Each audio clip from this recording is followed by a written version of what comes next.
What's up mga Kuya Tabs? Adil Wat ang buang no vlogger, Havilya Inahi.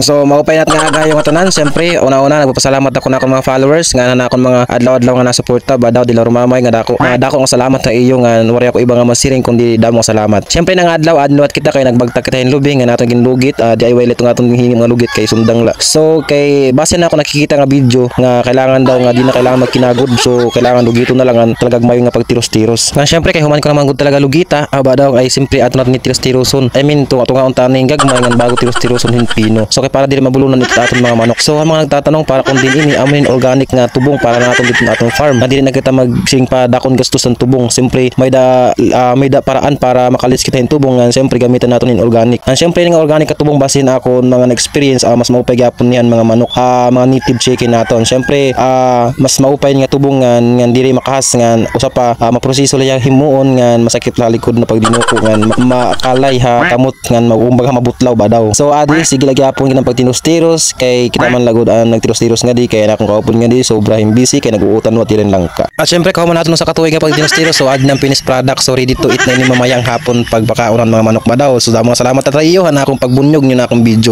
Ayo kang pagsawa. Bye bye, ingat kayo palagi. I love you.